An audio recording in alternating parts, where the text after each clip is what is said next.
한노마 펜다의 마홍일 대표입니다. 오늘은 12월 21일 또 하이닉스도 같이 잡아드리도록 하겠습니다. 자, 하이닉스, 액트 하이닉스, 애증의 종목이죠. 이게 진짜 깨지지 않을 것 같은 10만 원을 깨지면서 많은 분들이 손절을 했다고 들었어요. 그런데 제가 말을 했죠. 10만 원 깨지면은 목숨 걸고 적금 깨고 차 팔아서 사야 된다. 라고 말씀 많이 드렸던 종목 중에 하나입니다. SK 하이닉스 같은 거 좀 봐볼게요. SK 하이닉스를 차트를 보시면은 쭉 이게 15만원까지 갔던 게 반토막 가까이는 아니지만 40% 정도 쭉 내려와서 이제 9만원까지 찍었어요. 그게 얼마 안 됐습니다. 10월 중순에 찍었어요. 그리고 나서 제가 이 나온 이 한노만 펜다에서 이거를 다뤘던 게 거의 이제 10만원대 초반 이때부터 다뤘는데 그때부터 계속 사라고 했습니다. 깨지면은 더 땡큐 하고 사라고 했고요.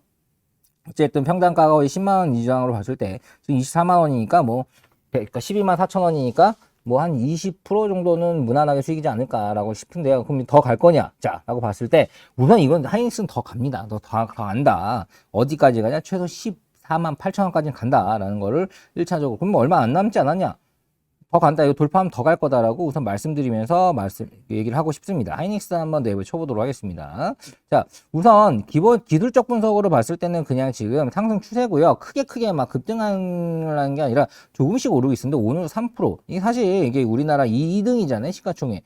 2등 기준으로 이 정도 올라오면 되게 많이 올라오는 거죠. 이게 삼성전자보다 탄력성이 좋아요. 삼성전자 봐볼게요. 삼성전자도 똑같이 이렇게 올라가고 있습니다. 띠디디디 하다 띠 오는데 78,000원. 와, 많이 올랐네요. 네. 그래도 이게 이제 어쨌든 이 98,000원을 먼저, 삼성전자가 98,000원을 먼저 갈까? 아니면은 이 SK 하이닉스가 15만원을 먼저 갈까? 내기를 해봤을 땐 저는 하이닉스가 먼저 간다고 봅니다.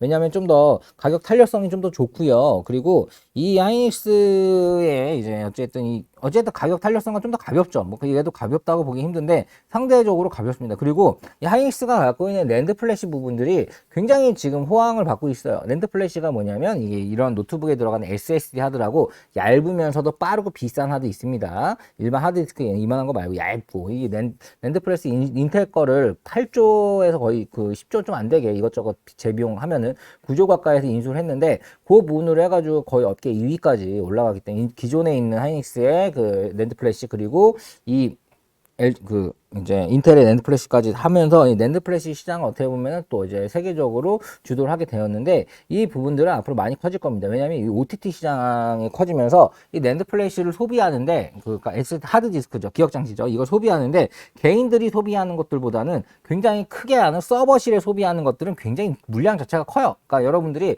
과자를 팔 때 뭐 뭐 초등학생들한테 뭐 500원짜리 10개, 100개 파는 것보다도 박스에 어차피 100개 들어있는 거를 막 10박스 그러면 1000개죠. 100개 들어있는 박스가 이런 식으로 납품을 하니까 당연히 그렇다고 싸게 납품하는 것도 아닙니다. 그리고 그런 기술도 좋고요. 그렇기 때문에 앞으로 이 매출은 앞으로 계속 어닝 나올 거라는 게 저희 생각이고요. 자, 우선은 최근 나온 뉴스들을 분석을 해보면 뭐 하이닉스 지금 참 많이 받아요. 이 SK 하이닉스 어떻게 될까? 저는 무조건 간다고 봅니다. 네. 자, 그런데 최근에 뉴스들을 좀 분석해 볼 필요가 있어요. 오늘도 3.2% 오른 거는 상당히 많이 오른 거죠. 네, 그런 부분들도 좀 인정을 해줘야 됩니다.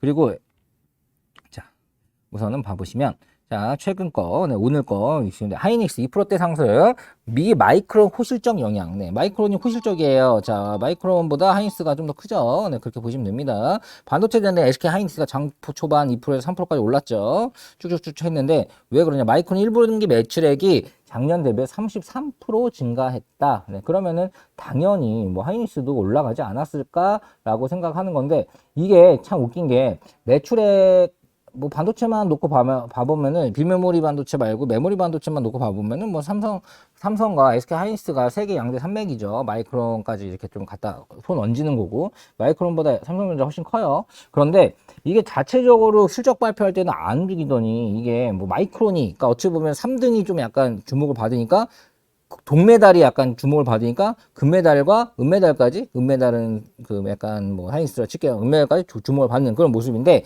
그만큼 이 반도체에 대한 것들은 너무 사람들이 앞으로 내년부터 반도체 가격 자체가 떨어질 거다라고 말하는 이런 부분들이 굉장히 많았고 그걸 가격으로 직격타를 맞았어요.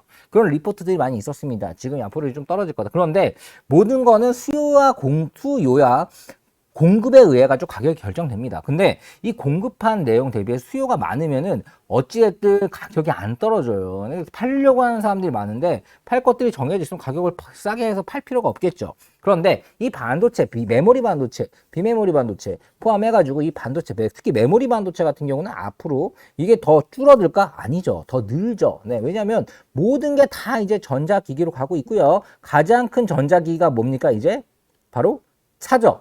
차에도 이제는 완전 차는 전기차 같은 건 전자기기라고 봐야 돼. 들어가면은 다 그냥 전자기기입니다. 기기. 컴퓨터 몇 개 있어요. 그렇기 때문에 거기에 들어가는 반도체 물량도 상당하고요. 그 안에 많은 것들을 기억시켜야 되겠죠. 나도 기억시켜야 되고, 영상들도 담아야 되고, 내가 듣는 음악들도 담아야 되고, 이런 거 다 메모리 반도체입니다. 이런 것들이 들어가야 되는 거고요. 통신으로 해가지고 모든 것들을 다 받아가지고 실시간으로 하기에는 지금 5G 얼마나 됐나요? 빨라요? 그렇게 4G랑 지금 5G랑 뭔가 체감이 있나요?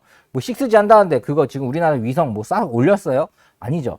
이게 지금 이 메모리 반도체, 저의 생각은 그래요. 메모리 반도체가 완전 힘들어지는 시기는 위성 통신이 완벽해지는 시기다. 왜냐면 위성 통신으로 되면 서버만 쭉 있고 이제 위성으로 해가지고 정보를 그냥 주고 게임 같은 걸 내한테 까는 게 아니라 그냥 인터넷으로만 연결해서 하고, 이게 굉장히 빨라지는 인터넷 속도와 함께 메모리 반도체의 수요, 그러니까 개인들이 필요한 그런 메모리도 크죠. 개인들이 얼마나 많은데 개인들이 필요한 이런 메모리 반도체 시장은 죽을 거라고 생각하는데, 아직은 이게 적어도 2, 3년, 3, 4년 이 기간 동안은 이게 완전 통신적으로 사실 뭔가 다운받으면서 같이 보기에는 아직은 못 따라가 주는 게 있고요. 위치에 영향을 많이 받고요. 환경에 영향을 많이 받습니다. 그렇게 딱 세팅을 해놓은 곳으로 가면 빠르겠지. 하지만 다 그렇지 않잖아요. 그리고 이게 여러분들이 이 메모리 반도체가 그냥 다 들어간다고 보면 됩니다. 근데 이제 가장 큰 전자기기 생긴 게 어찌됐든 전기차가 엄청나게 들어가니까 그런 부분도 있고요. 그리고 중국에서도 엄청 투자하잖아요. 투자해가지고. 근데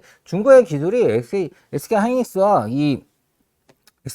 삼성전자를 절대 따라갈 수가 없습니다. 그렇기 때문에 물량들을 여기서 엄청 확보를 합니다. 네, 그리고 왜냐면 미국에서 안 파니까. 그래서 이런 부분들 때문에 삼성전자나 SK 하이닉스는 중국도 어쨌든 손가락 얹고 있죠. 솔직히 미국이랑 같이 친밀하곤 하지만 그래도 여기서 팔 수 있는 부분들은 돌려 많이 팔고 있다고 합니다. 이런 부분들을 봤을 때 굳이 가격을 낮추고 막 헐값에 할 필요가 없는 거죠. 기술도 있고, 이 기술 여기까지 치킨 게임이 왜 있는지 알아요? 반도체의 치킨 게임 뭐냐? 차가 이렇게 와서 누가 먼저 피한 놈이 지는 건데, 같이 하다 같이 죽을 수도 있죠. 이런 치킨 게임을 하는 이유는 이거를 해서 이기게 됐을 때 엄청난 수익이 나기 때문에 그런 거예요. 지금 현재 아예 시장을 점령했고 거기에 대한 네트워크가 기반이 되어 있기 때문에 이 SK 하이닉스는 그래도 앞으로 좋을 수밖에 없다라는 게 저희 생각입니다. 자, 어쨌든 마이크론이 좀 좋다 그래가지고 좀 올랐는데, 하이닉스만 놓고 봤을 때 D램 1위 삼성전자 2위 하이닉스 격차 더 벌렸다. 이건 하이닉스가 좀 약간 더 삼성에 대해서 좀 떨어졌다 이런 얘기 같은데 상관없어요. 어쨌든 많고요. 그리고 마이크론의 호실적에 어쨌든 SK 하이닉스도 좋아질 거다. 당연히 좋아집니다. 자, 내년 영업이익 이것도 한번 봐볼게요. 자, 내년 영업이익을 14조 8천억으로 정했다. 자, 올해 예상치를 1조 2,500원이니까 올해 예상치가 그냥 예상치가 아니라 굉장히 높아진 예상치였어요. 그거보다 1조 2,500원, 거의 10%잖아, 8% 정도 더 높게 잡았는데, 요 부분들은 사실 굉장히 큰 거죠. 만약 이게 달성이 된다면은 실질적으로 떨어질 이유가 없는 거죠. 15만 원 넘어가야 되는 거지. 자, 사실 이제 D램 메모리 반도체 가격 상승 움직임에 따라 영업이익 전망도 수정되는데, 이 메모리 반도체 가격이 안 좋을 거라는 거는 이미 이 가격에 그럼 이게 아니면은 사실 이 SK 하이닉스는 계속 영업도 최대 서프라이즈 나왔는데, 얘가 10만원 깨고 내려갈 이유가 없잖아요. 여기서 놀았어야 돼. 12만원대, 13만원대, 15만원대에 놀았어야 되는데, 그런데 가격 자체가 실질적으로 D램 가격이 떨어지지 않았습니다. 그렇다면 그거 떨어질 거라는 우려 때문에 내려간 건 다시 올라와야지. 올라온 겁니다. 그러면 앞으로 내년에 더 호실적이 나올 것 같은 리포트들이 나오기 시작해요. 그러면은 우선은 최고가까지 갈 가능성이 높죠. 그래서 14만 8천 원, 그러니까 15만 원 좀 안 되는 가격. 거기까지는 어렵지 않게 이 흐름을 이어갈 거고, 이게 강력한 매도를 이렇게 나올 만한, 빵 떠져가지고 다시 10만 원 갈 만한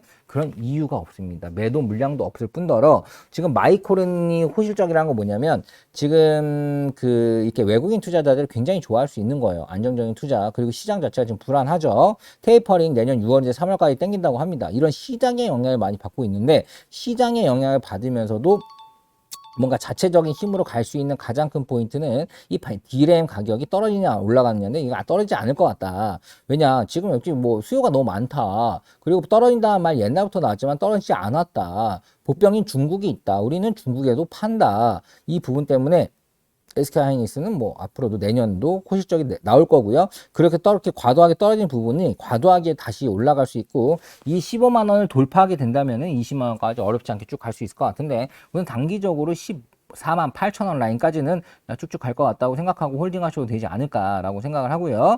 SK하이닉스는 뭐 올해 우리한테 뭐 그래도 제가 이제 방송하면서는 그러니까 사실 하루에도 20% 먹고 막 오늘도 넵튠으로 막 25% 먹고 했는데 어쨌든 이렇게 단타도 단타지만 이게 장타를 쭉 모아서 먹으면은 시드가 크잖아. 이거 10만 원대부터 9만 원까지 11만 원까지 그때까지 다 계속 모았으면은 이게 한 1000만 원으로 10% 먹어야 100만 원밖에 안 되지만 한 1억, 2억 모아가지고 15% 먹으면은 이게 거의 1500이라고요. 1500, 3000이라고. 이렇게 뭔가 시드를 모아서 해도 되는 얼마 안 되는 종목 중에 하나가 바로 SK 하이닉스입니다. 네, 그러기 때문에 요거는 14만 8천 원까지는 홀딩 하시기 바라고요. 자, 내년에도 SK 하이닉스에 대한 리뷰 그리고 새로운 뉴스들 그리고 앞으로 반도체 전망 리스트가 어떻게 지금 가격이 어떻게 나오는지 좀 분석한 것들은 다음 시간에 좀 알려드리도록 하겠습니다. 여기까지 SK 하이닉스 리뷰였습니다.